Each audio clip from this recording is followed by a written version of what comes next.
Okay, so I want to answer 3 questions. Number 1, should India build its own LLM? Number 2, this new Chinese model DeepSeek, how does it work? And what does it really change for AI? And number 3, what you should build in AI to make money. Actually, all 3 of these questions have nearly the same answer. But to explain it to you, we are going to play a game of poker.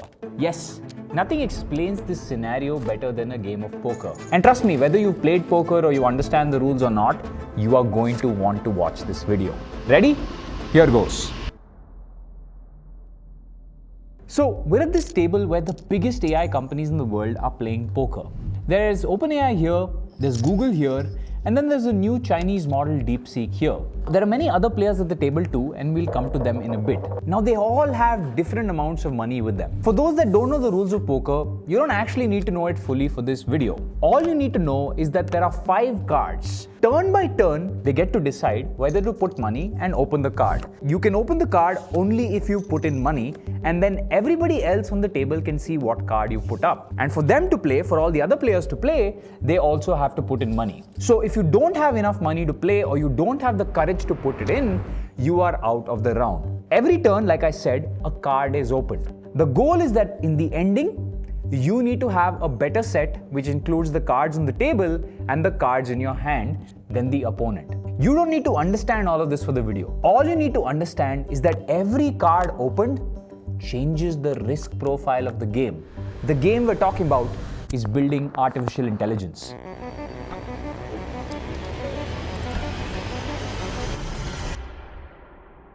Building artificial intelligence is different from building software. In software, you typically know what you're going to build. You have an idea of the end product, and it's just about putting in money and people to build it out in a certain amount of time. In AI, however, you have no idea what the next breakthrough is. So you have to do research to figure it out. Breakthroughs in research are very random. If you look at the platform archive where papers are put up, you'll see that every day 50 to 100 new papers are put up. You have no idea which methods and which ideas are true or even work. Many of those are just theories with very little evidence to support them. And many ideas haven't even made it to the papers. So let's go back a few years. We're on this table, all cards are down, nobody has figured anything out. Let's say Google, the company, out of many things they're working on in research, they put out one paper called Attention is All You Need. And it's about this new architecture called transformers, but they don't pursue it because they don't know if it will be useful as a product or not. So they open this card, they look at what's in their own hands, and they say, well, we don't feel confident to keep betting bigger, so they just leave it alone. Now, for a long while, nobody does anything. But suddenly this scrappy little research firm called OpenAI says, I think I've read that paper and I believe in it. I have a belief that maybe this new technology, this transformers, this new architecture will be useful to make AI. I'll put some money in. So they bet money. The next card opens, the second card opens, and it's an LLM. Everybody on the table, all the other players on the table realize this new thing works. LLMs are actually useful. Now Google, which played the first card in terms of research, says, oh, we have money, this thing is useful. Inspired by the confidence that the LLM card is actually a valuable card to continue betting on, they decide to play. See, the second card opening changed the risk profile of the table. By training a large language model, everyone on the table was attracted. Now Google has big money and OpenAI understands that. So they go to their friend outside the table, Microsoft, and they say, boss, this Google dude is going to play now and he's going to play big money. I need money to keep playing, to see the rest of the cards, to keep playing out the rest of the card. So they do a deal and Microsoft offers them money. Now, 2 cards are face up on the table. OpenAI and Google have several ideas and guesses on what the next card is, but nobody knows. All that's true is that it requires a lot of money to keep playing on the table now. The stakes have become higher, so a lot of players are not playing because they're scared. But now let's come to the hero of the story. The hero of the story is a Chinese quant fund called High Flyer Quant. That's not really a pure AI company, but a sort of financial hedge fund. They decide to play. They've made some profit, so they can buy some chips, but not as much as the big boys. And they realize that to play, they have to change the rules of the table a bit. Since that last card opened, the second card opened of LLMs, they knew that opening the next card was going to be expensive. So somehow, in order for them to continue playing, they had to reduce the cost to play itself. So through some innovation with reinforcement learning, they make a model called DeepSeek. They realize that they can teach the model with just a reward system that encourages correct outputs and good chain of thought. In other words, it's not fed pairs of this is the question, this is the correct answer to learn from like other models. Instead, it has something called a reward function that scores whether the answer is correct for tasks like mathematics, coding, puzzles, etc., and also rewards it for producing a structured chain of thought. Like what is it thinking? What is the internal monologue? It's just given a thumbs up or a thumbs down, and very often through automated means. Like if it's doing a mathematics problem, a calculator at the back end can tell it whether it's right or wrong. So in a very automated way, it's able to get correct feedback. This is how AlphaZero mastered chess and the game Go purely by playing against itself. No human-labeled correct moves were provided. Over many trials, it discovered efficient strategies on its own. DeepSeek R10 does the same for math problems, programming, challenges, and logic puzzles. It plays through thousands of problem scenarios, testing out different lines of reasoning until it lands on the correct one. Because the model is not guided by neat human examples, it can develop very unconventional ways of expressing its logic. You might see mixed languages like English and Chinese in the same sentence, or even weird tokens, because internally it's only chasing the question of, do I solve the task correctly? It can look like gibberish to us, but internally the model's symbolic or token usage might help it solve problems more efficiently. It's not limited by traditional language rules. This alien reasoning often disappears if you force the model to produce more human-friendly text. They also have a new approach to mixture of experts. So the model effectively taps only 37 billion out of 671 billion parameters at once, which makes it much cheaper to run. These two things, along with many other optimizations, along with the fact that OpenAI had already turned the LLM card face up. They had already demystified LLMs, which means you could train on their model outputs. Basically, the card on the left opened was by OpenAI. And because DeepSeek saw that, it learned from it, there was lower risk profile, all that DeepSeek had to do was rewrite the rules of the table to make it cheaper to play. And then they turned the next card face up. Now the risk profile of the table changes again. Training a model until the previous card cost $100 million. Now it just costs $5 or $6 million to train a model of OpenAI's O1 size. $5 or $6 million means that now a lot of players can come to the table and play. And it changes everything. It changes the story that OpenAI is telling Microsoft to keep funding their game against Google. It changes the ideas and the story of the Stargate cluster of GPUs. And it changes the attitude of the table master NVIDIA that all players pay commission to play. It invites new entrants and makes this battle more competitive and the chance of winning less likely. It now also makes people hold on closer to their own cards. It makes people more likely to cheat and try not to open a card on the table for others to see till they're mentally and financially sure they can take the others on. But if you want to build foundational models, how should we think about that? Where is it that a team from India, 3 super smart engineers with not 100 million, but let's say 10 million, could actually build something truly substantial? Look, the way this works is we're going to tell you it's totally hopeless to compete with us on training foundation models you shouldn't try, and it's your job to try anyway. Okay. So now I want to talk about India building models. See, there's a risk profile of each card here. The first card cost a lot of money to open because Google was spending on a lot of research. 1 or 2 out of the many things they worked on may have worked. That's true gambling. You need billions in profits to do that, and you have no idea what will work. Once OpenAI came and the second card was opened, we knew, okay, $100 million to play to train a model. Still makes no sense for everybody else to bet. But here's the thing, there's an audience around the table. And they're asking our Indian players to play. Yes, there are some Indian players on the table. The audience will always cheer on a big bet, but they will laugh and boo when you lose because the risk and the money is not theirs. The audience ultimately wants to be entertained. So they shout, they boo, and they tell TCS and Infosys, hey, you're sitting on so many chips, you have so much money. Play da, loser, why are you not betting? But TCS and Infosys have a lot to lose. Not really the money they're sitting on, but reputation, and because of that, money in a different way. Because play the story out. Let's say a TCS or an Infosys commits the resources and builds the model. The LLM space is quite commoditized. The utility of whatever they end up building is very low compared to the amount spent, plus can also distract them from the core business. They're basically going to spend money to turn the previous card up only. The card is already up and you're asking them to turn it up again. There's also a small risk of failure. Maybe they try building a model and it doesn't work out well. For us random people on social media, this failure doesn't matter much. But for a public company, it'll reflect in the stock price. They will lose billions because of what the failure represents, which is that they are potentially incapable of building a model. The CEO will lose his job, plus take on a lot of flack from the shareholders. If the expected return on investment was good, maybe building that LLM, maybe it made them 10x more money, or if the threat was perceived as existential, maybe if the company would die if they didn't have their own LLMs, it would still make sense to take the risk. But the bigger you are, the harder you fall. And there are other LLMs, and they can just pay one of the other people on the table for access to API of their models. This is scary for most of us because of what it represents. The lack of talent and being left out of the race. But I've met a lot of really good Indian researchers. It's not that India lacks the talent. These researchers would still like to go work at FANG or OpenAI because it's a lower perceived risk profile. If talent is taking the risk, they want to own bigger chunks of the outcome or have a much lower risk profile.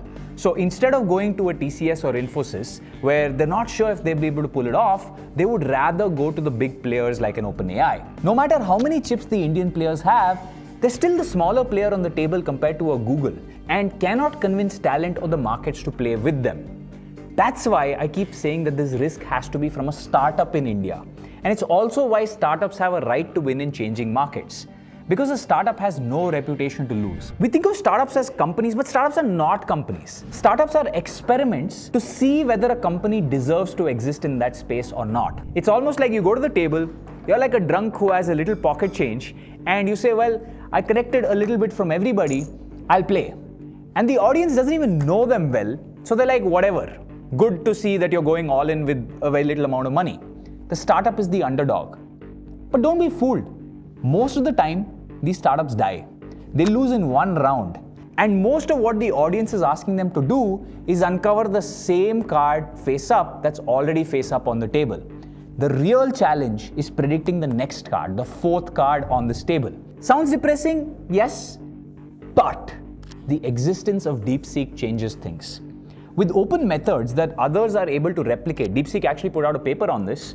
Now that people are able to see this, and the fact that DeepSeek has proven that you can drop the cost of training, it allows small startups to play with a much smaller amount of money, while also allowing the larger Indian organizations to gamble because it is a much smaller bet. By the way, speaking of cost reduction, Yandex recently open sourced Perforator that helps cut server load by up to 20% by helping developers spot and eliminate code inefficiencies. It lets you analyze code in real time to pinpoint how much each line of code costs the company. Not just this, it even provides live insights into server and application performance, translating to saving not just millions, but billions for big companies. It not only trims infrastructure expenses, but also reduces energy consumption, aligning with sustainability goals too. Finally, with Perforator, developers can write cleaner, more efficient code, helping businesses save not just millions, but billions. A big shout out to Yandex for partnering with us on today's video. Okay, I have a few more things to tell you, but let's summarize if you're on the same page with me so far.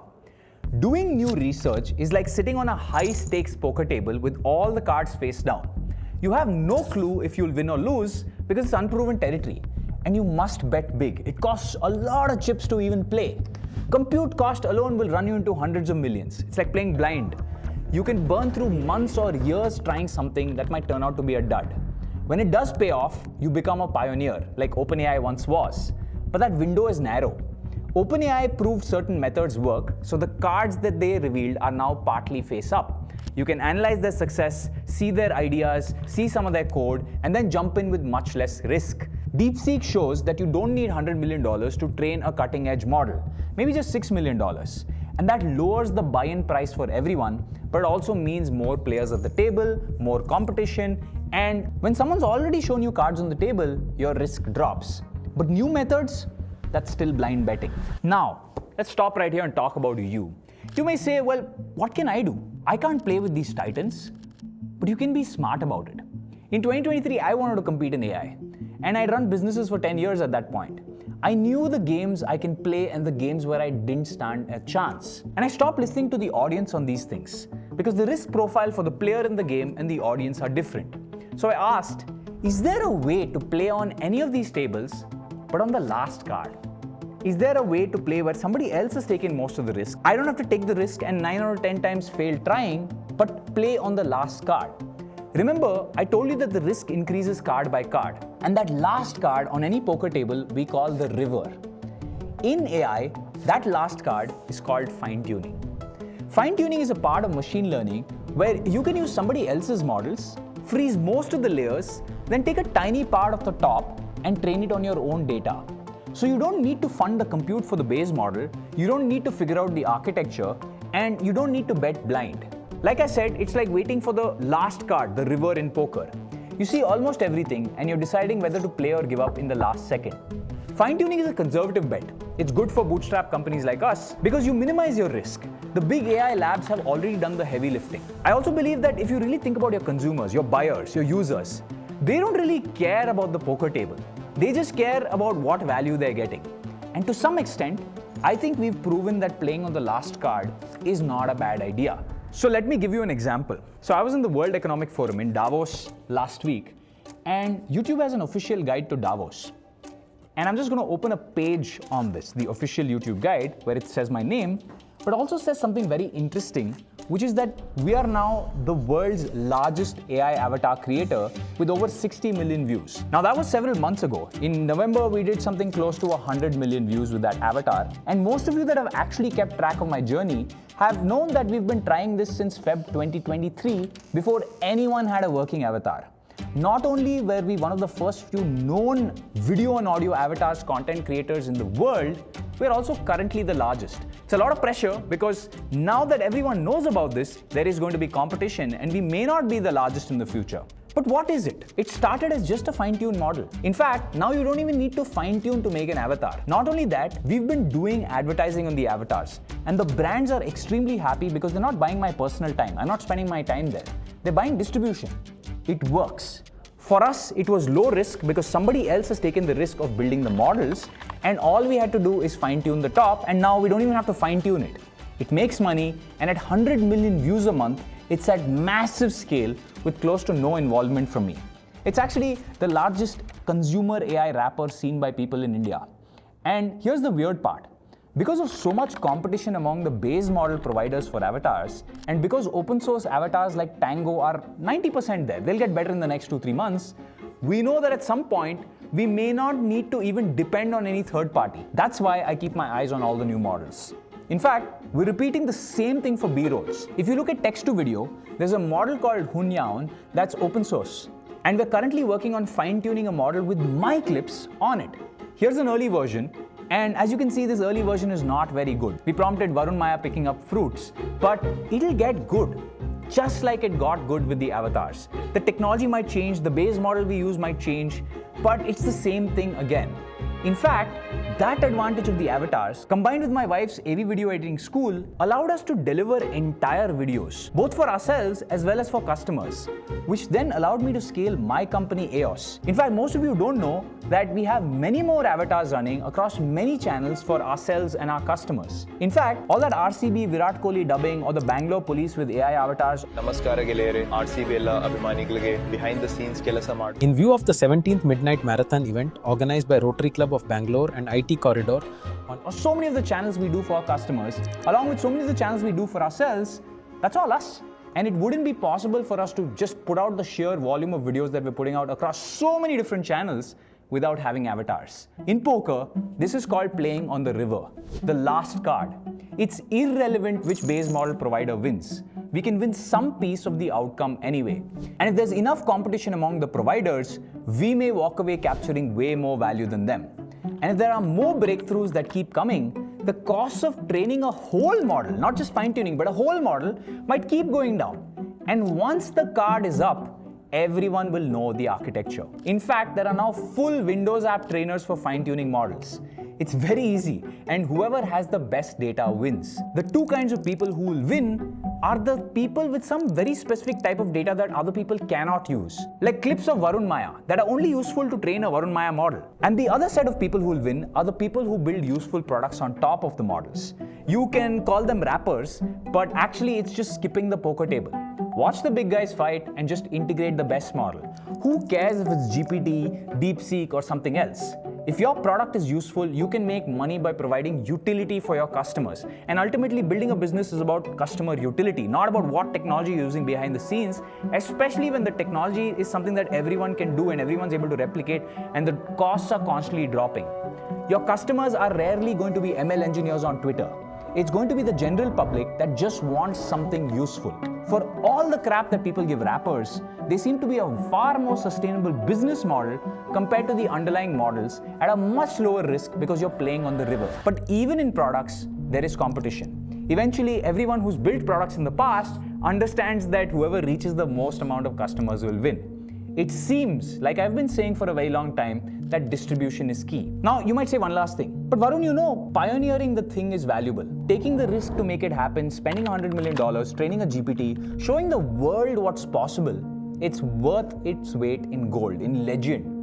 And I agree with you. OpenAI is legendary. But remember how I told you we're surrounded by an audience? No matter how the audience pushes you to bet, they always forget you took the bet later. And they'll boo you when you lose. The audience is fickle.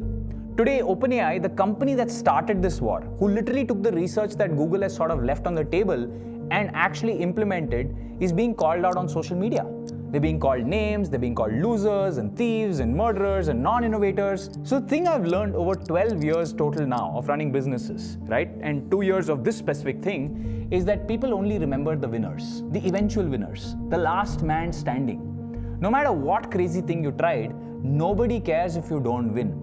Nobody cares that I was actually trying 3D avatars 4 or 5 years ago. That method didn't work. I didn't win back then. In fact, a lot of you want to do research for the admiration it brings, the admiration from that audience. But I'm telling you, they don't care unless you win. Can you name the researchers behind refrigeration? Do you remember Percy Spencer, who invented the microwave? No. But you do remember Coca-Cola though, right? You remember sugar, water. That's the sad part of our society. That's why I believe that it's important to first do well. Then, if we make enough money, we may have the access to open some face cards. We may be able to turn some ourselves. And I'd recommend the same to all of you. DeepSeek is amazing because it dropped the cost of opening new cards. If something like this happens again and drops cost 10x again, we can all train full models from our laptops at home. Regardless, remember that the customer doesn't care. Remember that people, the audience doesn't care. They just want something useful from someone they trust at the best prices. As long as you remember that, apart from how the audience feels, which changes every week, the last week in AI with DeepSeek changes nothing for the builders. If you are the kind of person that's creating value for everybody else using the models, it doesn't matter who really wins. And if you are a researcher or you're interested in India getting ahead, remember that it's not about spending all that money to reopen the same card somebody else has opened. It's about putting the talent together to be able to open the next card, whatever that might be. And that is the real crux of this video. Anyway, that's it for me. And remember, you're always free to chart your own path. You shouldn't be listening to what anybody else on social media tells you about what you should do with your time, what the country should do. I think it's pretty unfair for a person sitting here to tell somebody else how to use their money or how to take risk. I don't want to be just like the audience. I will put my money where my mouth is in the things that I believe I can win at and avoid playing the games or partner with companies playing the games that I know I cannot win at. And I think that is really what my 30s have given me compared to my 20s, early 20s where I thought I could take on everybody. I think being smart matters. Anyway, that's it for me. Make sure you subscribe. Bye.